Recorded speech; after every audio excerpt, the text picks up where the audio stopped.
So the question I'm interested in exploring with you today is when we produce images of the environment on the environment, what kind of ethical issues might rise, and how can queer and anarchist theory can eventually help finding solutions to those ethical issues.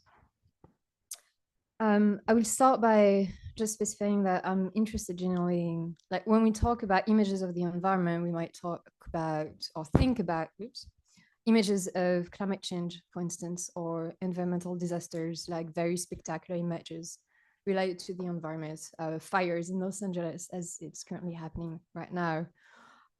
What I'm interested in my work is usually the banal, the mundane, the invisible, things that are not necessarily represented or very well documented visually, related to what the political scientist Rob Nixon defines as slow violence. Slow violence is this category of environmental violences that we cannot really represent because they are long term. And very not spectacular, hard to actually see and visualize. For instance, long-term consequences of mineral extractions, small changes locally in ecosystems. So all those things that we can't really document visually. And the question I have is, how can we visually represent or produce images and reflect on those images when there are not really a lot of things to show? And for that reason, I'm especially interested in forms of life that are not usually considered as related to consciousness or pain in Occidental ecologies, like minerals, for instance, or mollusks, as you know, if you attended last night event. So I'm very much interested when we talk about visual ecologies in how we define life of non-human or more than human species.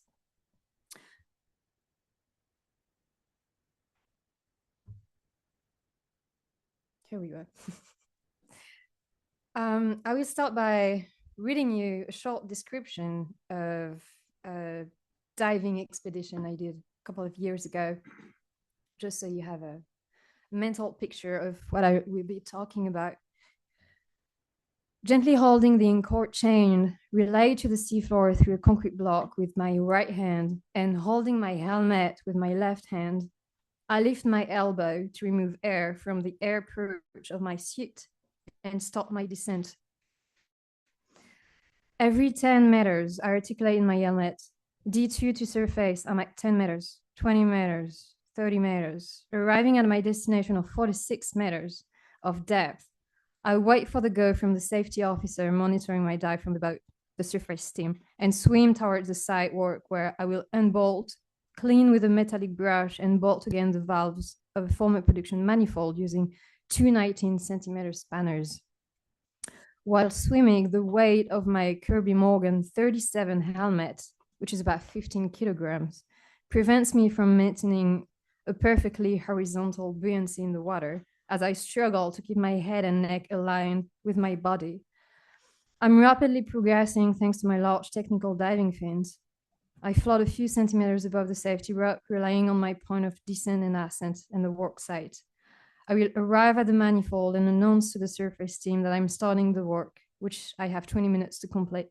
After 20 minutes and on the order of the surface team, I swim back to the concrete block, relying on the boat via the anchor chain. After receiving the go from the surface, I slowly begin my ascent. I must wait for two safety stops before I can surface to avoid a saturation accident. I spend 3 minutes at 9 meters of depth and 15 minutes breathing pure oxygen at 6 meters of depth. I carefully mind my depth using my diving computer to avoid hyperoxia, while breathing pure oxygen below 6 meters. In total, my decompression time is 21 minutes and 50 seconds, as recommended by the MT92 decompression tables used by the French Ministry of Labor. This description is from a dive I realized a couple of years ago while I was training as a commercial diver as part of my research, ethnographic research. And I wanted to read you this because Most of my work is centered around the idea of immersion and different meanings of immersion. There's the immersion of the ethnographer. So ethnography is a social scientific method that comes from anthropology, but used today by sociologists, political scientists, that consists in immersing yourself in the community you study. And so because of this notion of immersion and long-term exposure to the community you study, it's a method that really relies on the ethnographer's subjectivity and body as a cognitive matrix, so how to produce critical knowledge based on your own affect and sensibilities and technical know-how you learn during the research. In my case, was technical know-how of a commercial diver, and how this affects how you react with what happens around you and how you interact with others, including non-humans. And this notion of immersion is also extremely important in queer theory, for which the notion of positionality, so depending on different forms of part relationships you've experienced or different factors of identity, whether it is sex, gender, sexuality, race, ethnicity, social class, income, religion, and so on, of course, ability, disability, or different abilities, how all those factors and where your position in the social space influences how you understand the world and reality and how you can talk about this reality. So this notion of embodiment and immersion are both very central in ethnography and queer theory, which both influenced a lot how I work with underwater non-human species as well. And diving is how I started to produce visual projects on the sea. It's how I started to take photographs and shoot images using different kind of cameras. So this immersion in the underwater environment is how I ultimately started to produce images about underwater ecosystems. And I used in different projects different methods. I used photography, more or less experimental, documentary filmmaking, experimental imagery. The video I'm showing you today are just raw footage without editing. This is an underwater cable in the Mediterranean Sea in Fréjus, a small town between Nice and Marseille. And another interest when you talk about immersion and the role of bodies embodiment is the specificities of water. Different authors have written a lot about how immersing yourself, like physically, bodily in the water, affects how you perceive the world and how it might change your mentality and your relationship with non-human, more than human species. One of those authors is Melody Dew, for instance, who published a very interesting book a few years ago titled Blue Media, and she talks about how diving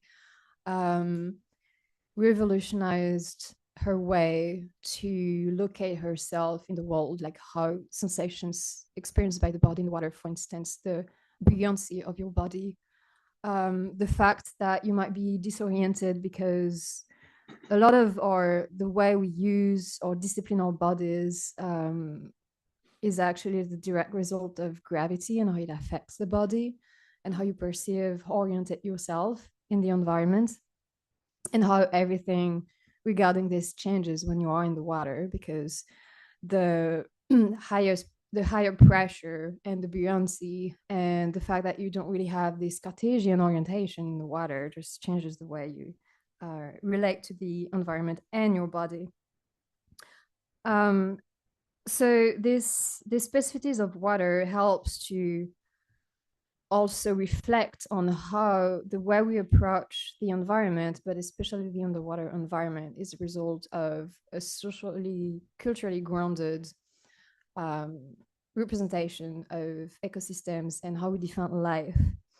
And it helps to critique, or at least try to deconstruct, what we could qualify a masculinist, colonial, and capitalist view of marine life, and how we define, again, non-human and more than human life. We might talk about this in the Q&A, maybe, if you want to further detail this. But my interest for queer ecology is that queer ecologies or queer theories of the environment are very much focused on trying to disrupt the differentiality between humans and non-humans bodies and explore in-betweens and the fluidity of those bodies and how they constantly interact and are codependent. And this is something that was a bit discussed in the previous presentation as well.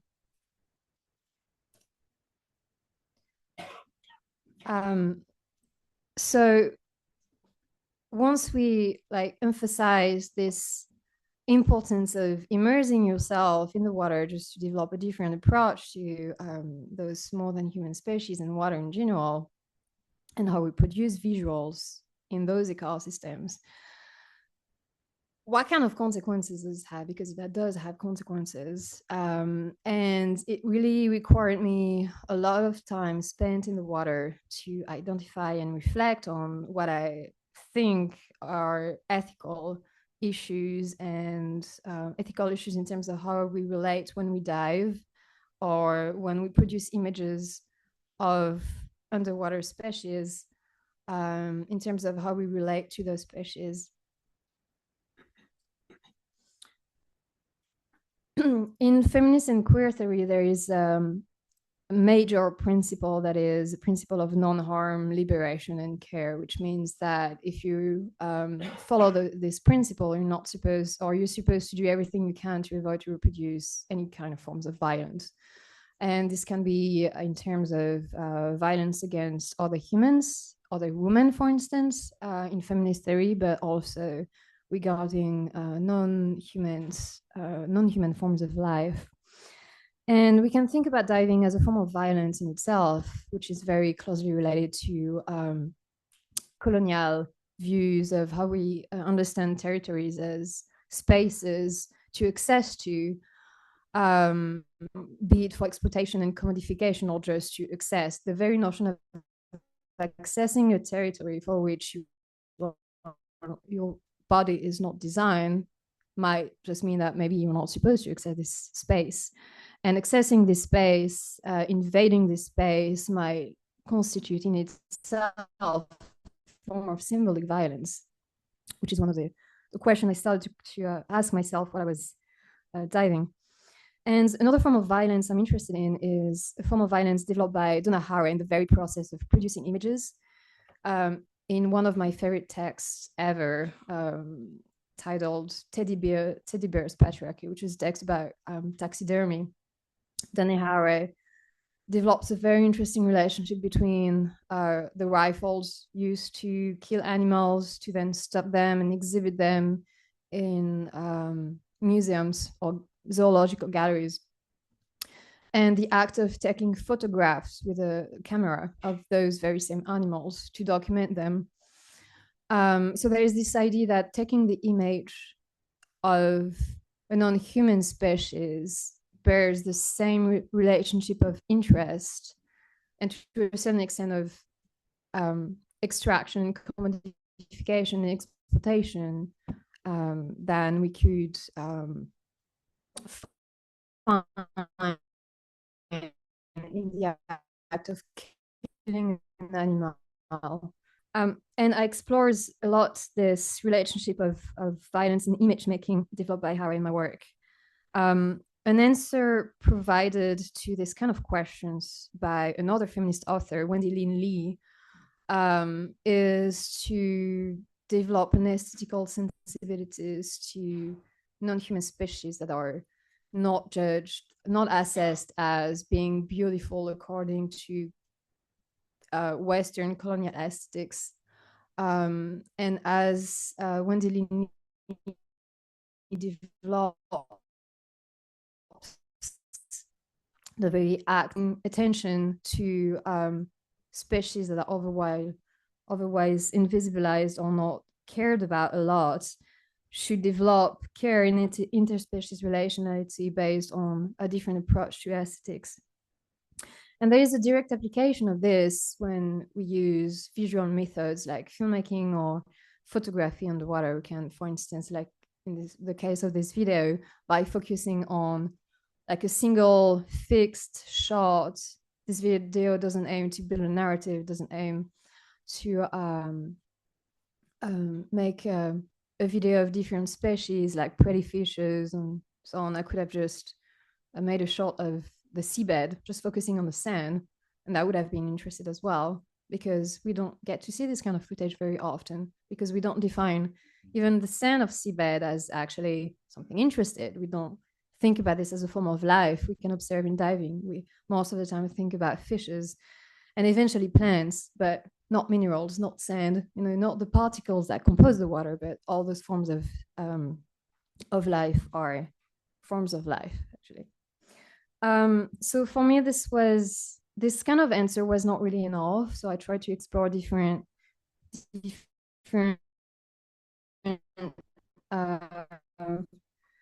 solutions or methods inspired by queer theory in my work. And I turned towards queer and anarchist theory to further think about ethics and in visual ecology or image making. I am, for instance, especially interested in how epistemic injustices or forms of symbolic violence can be reproduced through image making, but also theorization. And I don't really have the time to further develop that because I want to talk about a series of performance and experimental films in which I really explore these kind of questions. And my solution was to, in this body of work, to use physical violence as a way to respond to the symbolic violence produced in image making, for instance, as developed by Donna Haraway, like how to counteract this relationship of interest and exploitation in the very act of producing images of non-human species. So I developed a couple of years ago a series of performances called Nautica, from the name of Super 8 camera Humming Nautica, which was in 1976 or 78 developed as the first waterproof film camera. And this is a series of performances where I use, so there are 3 performances followed by 3 films, including this one. The live performances mostly consist in me smashing the camera with a hammer or putting seawater inside the system of the camera. And I'm going to show you, maybe without the sound. What can I use?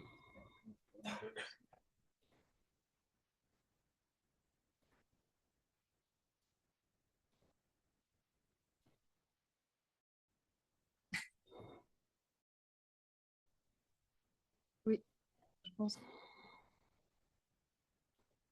Oh, c'est pas grave. Merci. So this is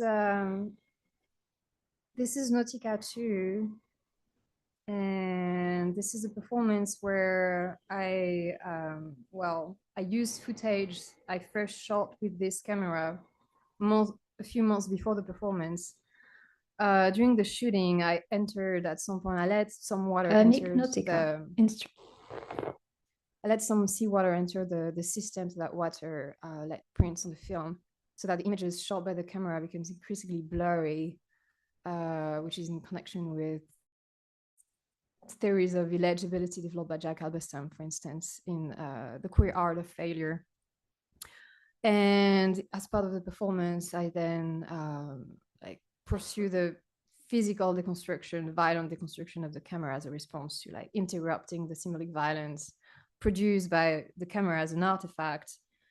And it's maybe I can stop here because it's exactly 20. No, do I have 25 minutes? Oh, super. Pardon, je pensais que c'était 20 minutes. So we'll actually show you a bit more of the film.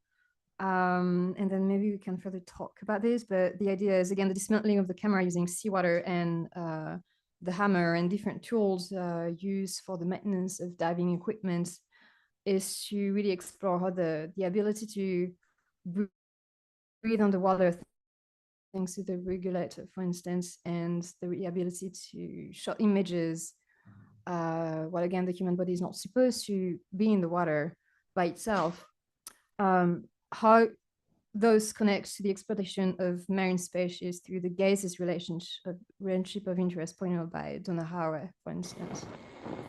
I will just finish by showing you a few minutes of this film.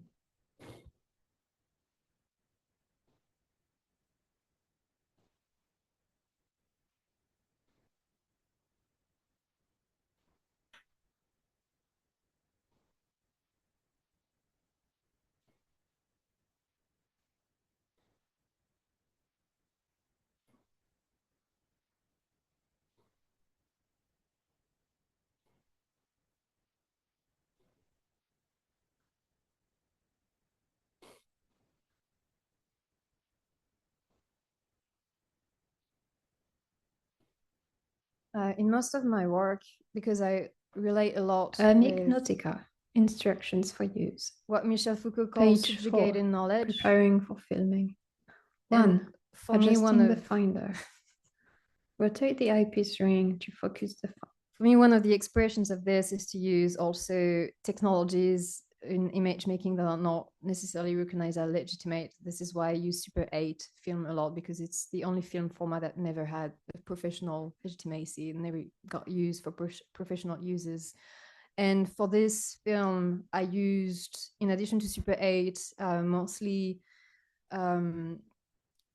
digital cameras from the 90s, VHS camera, hence the glitches in the image you can see. Finder image sharply.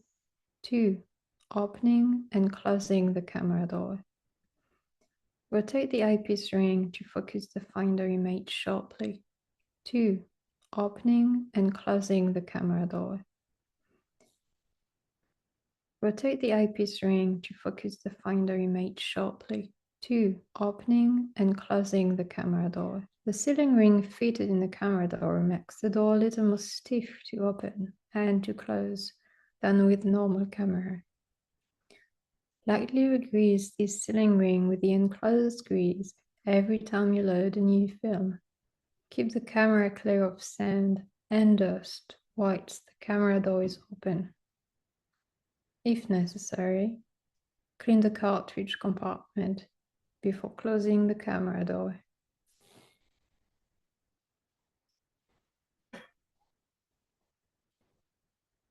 Before using the camera underwater, always be sure to... Donc, au cours de, during the performance, I add at some point water on the camera that I brought from the Mediterranean Sea. This was a performance done in Chicago. And I try to dismantle the camera using diving tools. And then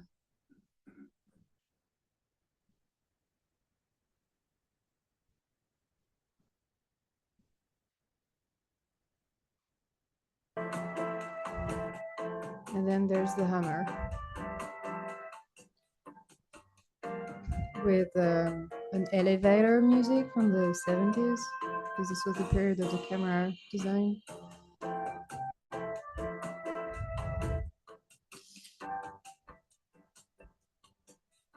And the the voiceover for this film is me reading the user manual for the camera.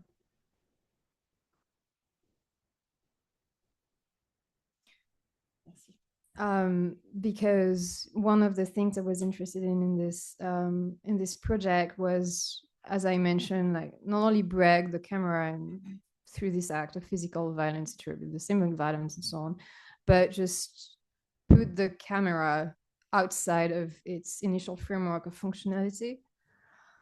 And I can stop here then. Thank you very much for your attention.